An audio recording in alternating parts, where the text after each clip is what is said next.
Hello everyone, welcome to my channel food it kitchen. మీకు నా పేరు చెప్పలేదు కదండి, నా పేరు నాగిని. ఈరోజు నేను ఒక సూపర్ హెల్తీ టేస్టీ రెసిపీ చేయబోతున్నాను. అదే మనం తప్పకుండా తినాల్సిన రెసిపీ అండి, క్యారెట్ ఫ్రై. రెగ్యులర్గా లంచ్ బాక్స్కి ఉండాల్సిందే, ఎందుకంటే అంత మంచి రెసిపీ ఇది. అందరికీ అంటే పిల్లలకి పెద్దలకి అని భేదం లేకుండా ఈ రెసిపీ తినొచ్చు. చాలా హెల్దీ అన్నమాట. ఎందుకో చెప్తాను చూడండి. ఇది full of vitamin A, immunity సిస్టమ్కి చాలా మంచిది. ఇంకా ఇన్ఫెక్షన్స్ రాకుండా చూస్తుంది. స్కిన్ క్వాలిటీ కూడా చాలా బాగుంటుంది. మన పళ్ళు ఆరోగ్యంగా ఉండేలా చూస్తుంది. ఇంకా కంటి చూపు, ఇదే కదండి ఇంపార్టెంట్ మనకి. సో ఈ క్యారెట్ తినడం వల్ల అసలు ఒక్కటని కాదు, ఎన్నో లాభాలు. మరి ఆ రెసిపీ ఎలా చేయాలో చూసేద్దామా. ఫస్ట్ మనం స్టవ్ వెలిగించి ప్యాన్ పెట్టుకుందాం. ప్యాన్ హీట్ అయ్యాక కొంచెం ఆయిల్ వేసి మినపప్పు, జీలకర్ర,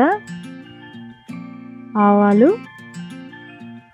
ఆ తర్వాత ఒక 2 ఎండుమిర్చి ఇవన్నీ వేసి బాగా ఫ్రై చేసుకుందాం. ఇవి కొంచెం వేగగానే కొంచెం కరివేపాకు, ఆ తర్వాత ఒక చిటికెడు పసుపు వేసి బాగా కలుపుకోవాలి. ఈ పోపు వేగాక క్యారెట్ తురుమండి.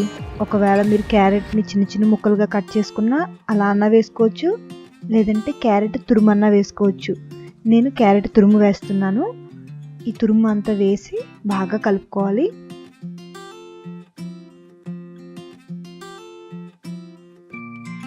ఇప్పుడు సరిపడంత సాల్ట్ కూడా వేసుకుని బాగా కలుపుకోవాలి. ఇప్పుడు ఒక 10 మినిట్స్ మూత పెట్టేసి లో ఫ్లేమ్లో మగ్గనిద్దాము. ఈ క్యారెట్ని మనం లో ఫ్లేమ్లోనే కుక్ చేసుకోవాలి. ఇప్పుడు గ్రీన్ పీస్ని కూడా వేసి బాగా కుక్ చేసుకుందాం. ఇప్పుడు ఇది కూడా కొంచెం వేగాక ఒక 1/2 టీ స్పూన్ కారం వేసుకుందామండి. ఆ తర్వాత ఒక 1/2 నిమ్మకాయ చెక్కలో 1/2 కొంచెం నిమ్మరసం పిండి బాగా కలుపుకోవాలి. నిమ్మరసం వేయడం వల్ల టేస్ట్ చాలా బాగుంటుంది. అంతేనండి, వేడి వేడి క్యారెట్ ఫ్రై రెడీ అయిపోయింది. ఇది మనకి అన్నంలో చాలా బాగుంటుంది, రోటీలో కూడా తినచ్చు. Thanks for watching guys.